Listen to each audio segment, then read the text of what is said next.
काफ़ी महीनों से रुका हुआ है, क्योंकि इसको इस्लामाबाद हाई कोर्ट ने कलअदम करार देकर रिमांड बैक कर दिया था इलेक्शन कमीशन के पास और कहा था कि क्यों ट्राइब्यूनल जज को तब्दील किया गया है और फिर दोबारा तब्दील कर दिया गया। हाफिज साहब कैसे देख रहे हैं इस मामले को? बिस्मिल्लाहिर्रहमानिर्रहीम। जो पहला फैसला जब इस्लामाबाद हाई कोर्ट ने सेट असाइड किया इलेक्शन कमीशन ऑफ पाकिस्तान का और जब वापस भिजवाया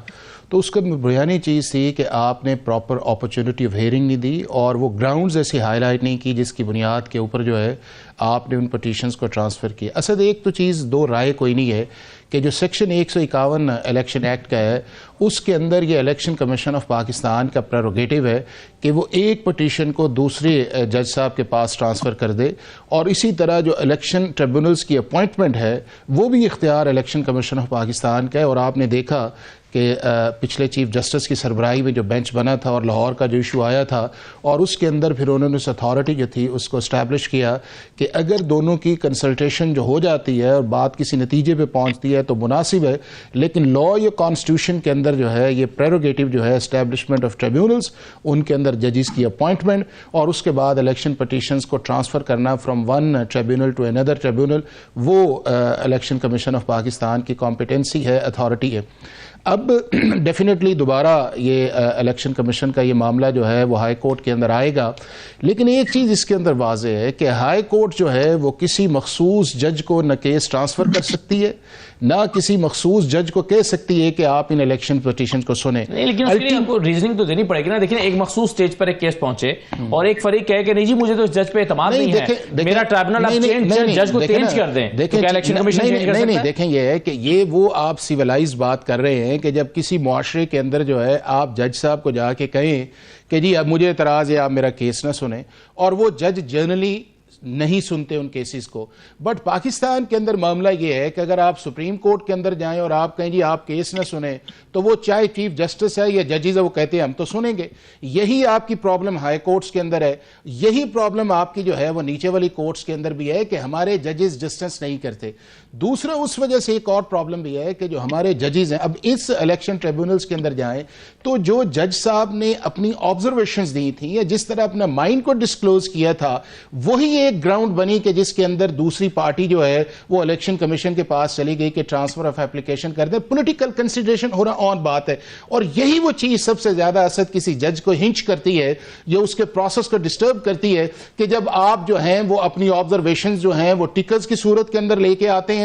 और वो टिकर्स जब मीडिया के अंदर जाते हैं तो अल्टीमेटली वो रिस्पॉन्सिबिलिटी जो है उस सारे कॉन्सिक्वेंस की उस जज की तरफ जानी शुरू हो जाती है और दूसरी साइड जो है उसको एग्रेसिव मोड के अंदर ले जाती है। अब यही जज साहब जो थे इनके पास आया था, नोटिस करते, नोटिस करने के बाद एक लॉ का जो प्रोसेस है वो करते, लेकिन जिस तरह उन्होंने उस प्रोसेस को स्पीड अप किया या जिस तरह की उनकी ऑब्जर्वेशंस आई और वही चीजें जो है फिर दूसरी पॉलिटिकल पार्टी जो है जो उसके कैंडिडेट्स है वो उसको लेके चले गए इलेक्शन। और दूसरा मेरा ख्याल है कि एक मुनासिब बात यह भी थी कि इस्लामाबाद हाई कोर्ट के अंदर एक जज को तीनों केसेस नहीं देने चाहिए थे। ये केसेस जो थे आप डिवाइड कर देते, तो अगर एक रिटायर्ड जज को तीनों केस दे दिए जाए नहीं, असद जब ये केस दिए गए थे उस वक्त रिटायर्ड जज का कॉन्सेप्ट नहीं था। तो आ गया ना, मैं आज की बात कर रहा हूं। ये तो बाद के अंदर आया है। अब ये है कि रिटायर्ड जजेस को जो है जब पाकिस्तान की सुप्रीम कोर्ट ने जो कंसल्टेशन हुई है लाहौर के चीफ जस्टिस और चीफ इलेक्शन कमिश्नर की, तो उसके अंदर जो है जो सर्विंग पे भी एग्रीमेंट हो गया और जो रिटायर्ड थे उन्होंने केसेस लॉ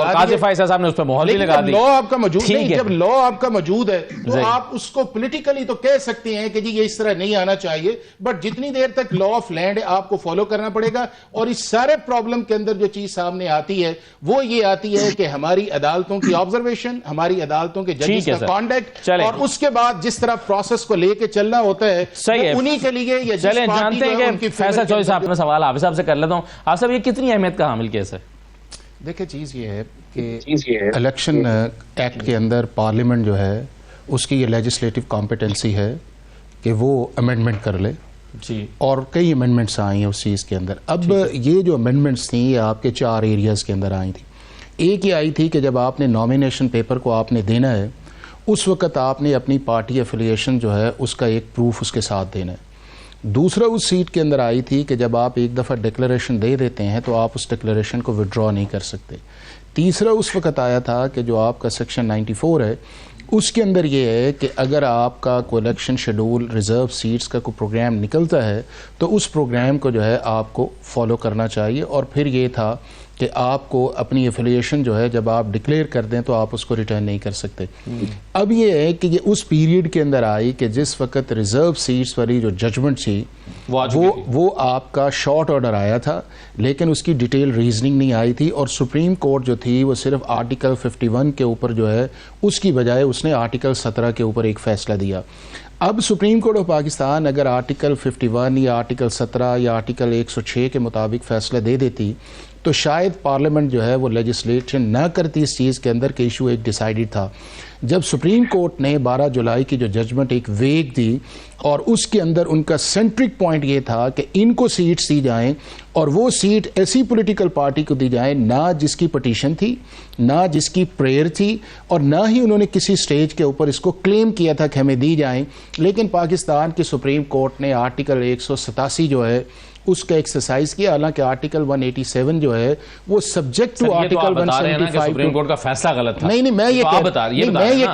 कह रहा हूं फैसला गलत ना असद ये है कि मैं ये कह रहा हूं कि जब उस फेज के अंदर जाके जब इलेक्शन एक्ट के अंदर अमेंडमेंट आई और उसका रिट्रोस्पेक्टिव 2017 तक दिया गया तो उसके बाद जो है जब लेजिस्लेशन आपकी आ जाए और आपकी सुप्रीम कोर्ट की जजमेंट की डिटेल रीजनिंग ना आए तो लॉ मौजूद है। अब इसी चीज को इलेक्शन कमीशन ऑफ पाकिस्तान ने जो है वो सुप्रीम कोर्ट को कहा और साइमल्टेनियसली इस अमेंडमेंट्स को आपने हाई कोर्ट्स में भी चैलेंज किया हुआ है और सुप्रीम कोर्ट के अंदर भी किया हुआ है, जो आपने कहा है कि कल उसके अंदर लगा हुआ है। अब इसको अंदर ये है कि मैं ये समझता हूं कि अब सुप्रीम कोर्ट के अंदर जो एक जजमेंट भी आई हुई है कि अगर कोई मामला हाई कोर्ट के अंदर पहले फाइल हो जाए तो हाई कोर्ट को पहले फैसला करना चाहिए और सुप्रीम कोर्ट को जंप इन नहीं करना चाहिए। ये 1976 से ये फैसला आ रहा है और यही जो ऑब्जर्वेशन कुछ आपके सामने थी जब पंजाब के इलेक्शंस आए और नीचे आए और मामला सुप्रीम कोर्ट के अंदर आया तो इन्हीं सुप्रीम कोर्ट ने कहा कि जब मामला वहां पे पेंडिंग है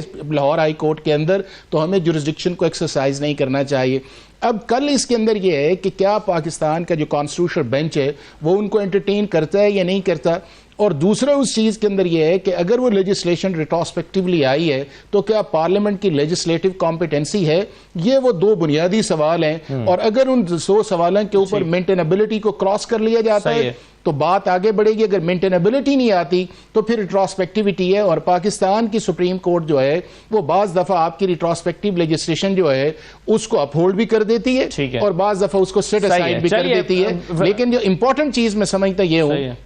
कि जब आपका एक 7 मेंबर्स बेंच है या कल 6 मेंबर्स बेंच बैठेगा तो पार्टीज को हेयर करने के बाद जो भी फैसला करे मेरा ख्याल है कि हमें सुप्रीम कोर्ट का वो फैसला जो है वो मानना चाहिए। कौन सा वाला? जो भी आए, मतलब 12 जुलाई वाला नहीं मानना। नहीं मैं ये कह रहा हूं नहीं 12 जुलाई का तो अभी रिव्यू भी पड़ा हुआ है ना और दूसरा ये है कि 12 जुलाई का फैसला जो है उसके अंदर सुप्रीम कोर्ट ने बताते खुद का फैसला जब तक उसका रिव्यू ना आ जाए तब तक उसको नहीं मानना चाहिए। नहीं रिव्यू लगना चाहिए ना, उसका रिव्यू जो है वो लगना चाहिए। अब आप ये देखें कि एक तरफ लॉ आपका मौजूद है जो सेट असाइड नहीं हुआ और उसी जिस जजमेंट का आप रेफरेंस दे रहे हैं उन जजेस ने पहले क्लैरिफिकेशन एक और की कि जी ये लोग वोट नहीं डाल सकते, आपको याद है 26वीं आईनी तरमीम आई, और दूसरा ये है कि रिट्रोस्पेक्टिवली कहा कि ये लॉ अप्लाई नहीं करता। तो आप जब बात करें फिर दोनों एंगल्स के अंदर देखें कि क्या सुप्रीम कोर्ट ने उस वक्त जो बात की थी वो मुनासिब है। लेकिन अल्टीमेटली मुझे बताएं कि हमारे पास सुप्रीम कोर्ट के अलावा असद ऑप्शन क्या है। हमें यही सुप्रीम कोर्ट है, यही कॉन्स्टिट्यूशन है, यही सोसाइटी है, यही अदालतें हैं, लेकिन नहीं हालात है। नहीं मुझे